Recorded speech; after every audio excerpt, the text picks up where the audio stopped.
श्रीमद् भगवद गीता पहला अध्याय अर्जुन विषाद योग। दोनों सेनाओं के प्रधान शूरवीरों की गणना। दोनों पक्षों की सेनाओं की शंख ध्वनियाँ। अर्जुन द्वारा सेना निरीक्षण। मोहग्रस्त अर्जुन का शोक।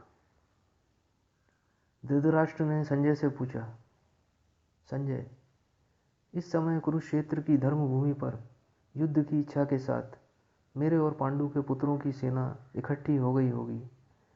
बताओ, मेरे और पांडु के पुत्र क्या कर रहे हैं? संजय ने कहा, आपके पुत्र राजा दुर्योधन ने व्यूह रचना के साथ खड़ी हुई पांडवों की सेना को देख लिया है और गुरु द्रोणाचार्य से वह कह रहा है,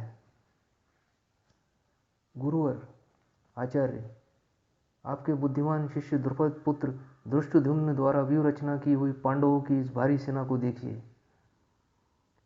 इस सेना में बड़े बड़े धनुषों से होने वाले युद्ध में भाग लेने के लिए भीम और अर्जुन के समान बहुत से शूरवीर हैं। इसमें सात्यकी और विराट जैसे महायोद्धाओं के साथ साथ महारथी राजा द्रुपद भी हैं।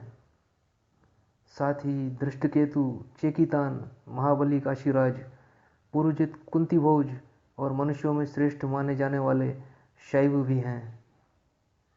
अतुल पराक्रमी युधामन्यु, महाबली उत्तमौजा, सुभद्रा का पुत्र अभिमन्यु और द्रौपदी के वह पांचों महावीर पुत्र भी हैं। ब्राह्मण श्रेष्ठ, हमारी ओर भी जो मुख्य मुख्य योद्धा प्रधान हैं उनको भी आप देखिए। आपकी जानकारी के लिए मेरी सेना के जो सेनापति हैं वह भी मैं आपको बतलाता हूँ। सर्वोपरि तो स्वयं आप हैं, फिर भीष्म पितामह हैं, आप दोनों के अतिरिक्त सदा संग्राम में विजयी होने वाले कृपाचार्य हैं, फिर अश्वत्थामा और विकर्ण हैं, हमारे साथ सोमदत्त के वीर पुत्र भूरिश्रवा भी हैं। इसके अलावा अनेक शूरवीर नाना प्रकार के अस्त्र शस्त्रों से सज्जित हैं। वह सब युद्ध में अत्यंत कुशल हैं। यह सब मेरे लिए प्राण भी दे सकते हैं। हमारी सेना भीष्म पितामह के द्वारा रक्षित है, जबकि पांडवों की सेना भीम द्वारा रक्षित है, जिसे सरलता से हम परास्त कर सकते हैं। इसलिए आप तमाम योद्धागण अपनी अपनी जगह पर रहकर मोर्चा संभालें और आप सब ओर से वयोवृद्ध योद्धा भीष्म पितामह की रक्षा करें। द्रोणाचार्य इस प्रकार दुर्योधन को कहते सुनकर वृद्ध पर महाप्रतापी भीष्म पितामह दुर्योधन को प्रसन्न करने के लिए अत्यंत उच्च स्वर में सिंह गर्जना के समान नाद वाला शंख बजा उठे हैं। इस शंखनाद को सुनते ही और भी अनेक शंख, नगाड़े, ढोल, मृदंग, नरसिंगी आदि युद्ध वाद्य एक साथ बज उठे और गगनभेदी भयंकर ध्वनियाँ गूंजने लगीं। अब सफ़ेद घोड़ों से जुते रथ में बैठे श्री कृष्ण और अर्जुन ने भी अपने अलौकिक शंख बजाए हैं। अर्जुन का यह रथ अत्यंत उच्च कोटि का है। श्री कृष्ण ने पांचजन्य, अर्जुन ने देवदत्त और महापराक्रमी भीमसेन ने पौंड्र नामक शंख बजाया है।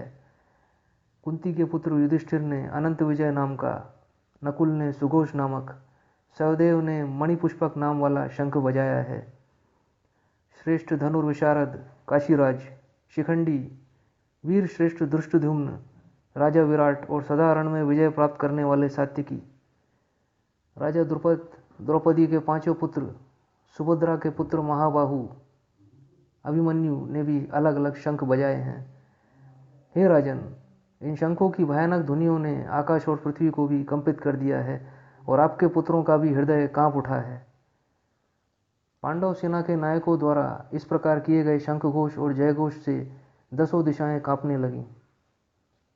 इसके उपरांत अपने रथ पर हनुमान का चित्र अंकित किए हुए ध्वज को फहराते देखकर अर्जुन ने धनुष चलाने की मुद्रा में अपने रथ पर खड़े होकर कृष्ण भगवान से निवेदन किया, हे अच्युत, आप कृपा कर मेरा रथ दोनों सेनाओं के बीच में ले जाकर खड़ा करिए।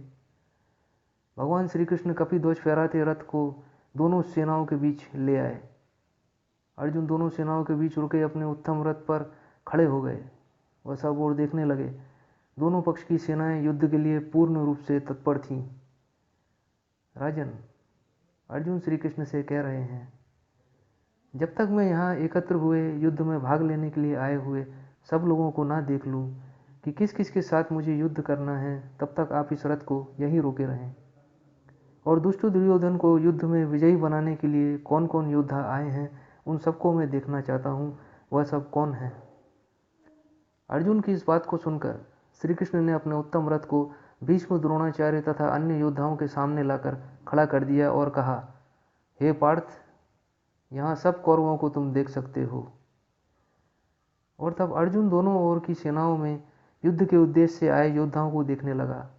पिता के भाइयों, पितामहों, आचार्यों, मामाओं, भाइयों, पुत्रों, पौत्रों, ससुरगणों, मित्रों, सुहृदों को देखकर आश्चर्य से भर गया।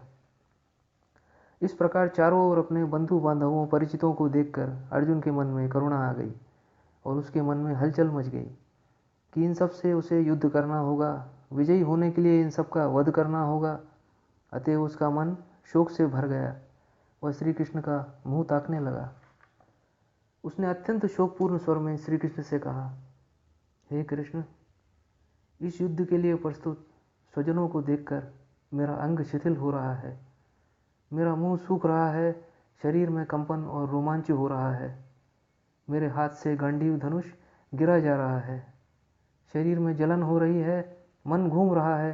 हे कृष्ण, इस समय में खड़े रहने में भी अपने को असमर्थ पा रहा हूँ। मेरा मन शंकाओं से भर रहा है। इस समय सारे लक्षण मुझे विपरीत दिखलाई पड़ रहे हैं। इस युद्ध में अपने ही कुल के लोगों को मारकर अपने स्वजनों की समाप्ति करने में मैं अपना कल्याण नहीं देखता हूँ। अर्जुन अत्यंत कातर स्वर में कह रहा है, हे कृष्ण, मैं विजय नहीं चाहता, राज्य नहीं चाहता। इन सब से हमें क्या प्रयोजन है? भोग और बढ़ेंगे, उनका जीवन में क्या लाभ है?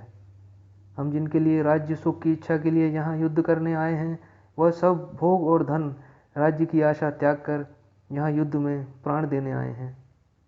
उनमें गुरुजन, ताऊ, चाचा, दादा, मामा, साला आदि हैं, उनके लड़के भी हैं। यहाँ सारे के सारे एक दूसरे के सगे संबंधी हैं। अतएव हे मधुसूदन, इनको मारने पर तीनों लोगों का भी राज्य मिले तो भी मैं ऐसा नहीं कर सकता हूँ। फिर इस पृथ्वी के राज्य से मुझे ऐसा क्या मोह है जो मैं ऐसा करूँ?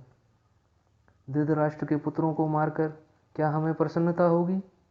हे जनार्दन, इनको मारने में पाप ही लगेगा।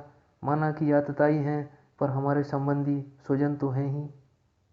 हम अपने ही कुटुंबीजनों को मारकर कैसे सुखी रह सकते हैं? हे माधव, हम इस योग्य नहीं हैं। धृतराष्ट्र के पुत्रों का वध मैं कैसे कर सकता हूँ? यह ठीक है कि लोभ के कारण इनकी बुद्धि भ्रष्ट हो गई है, अपने कुल का नाश करने पर उतारू हैं। वह मित्रों के साथ विरोध करने में भी पाप नहीं देखते हैं। हम तो इस दोष को जानते हैं, तो क्या हम लोगों को इस पाप से नहीं हटना चाहिए? हे जनार्दन, जब हमें ज्ञान हो गया है तो हम ऐसी गलती क्यों करें? धर्म के नाश होने से संपूर्ण कुल को पाप दबा लेता है। कुल के नाश होने से तो सब कुछ चला जाता है। यह बात शास्त्र सम्मत भी है। हे कृष्ण, पाप के अधिक बढ़ जाने से कुल की स्त्रियां चरित्रहीन हो जाती हैं और उनके ऐसा होने पर वर्ण संकर उत्पन्न होते हैं। वर्ण संकर कुल घाती होता है और संपूर्ण कुल को नरक में ले जाता है। कोई दिया जलाने वाला, पितरों को पानी देने वाला नहीं रह जाता है। इन दोषों के कारण कुल धर्म, सनातन धर्म, जाति धर्म नष्ट हो जाते हैं। अपने कुल का घात करना तो वर्ण संकर का कार्य है।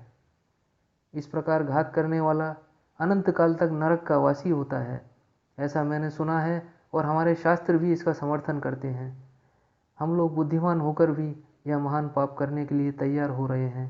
यह कैसे शोक की बात है कि राज्य और कुल के लोभ के लिए हम अपने ही कुल को मारने के लिए तैयार हो रहे हैं।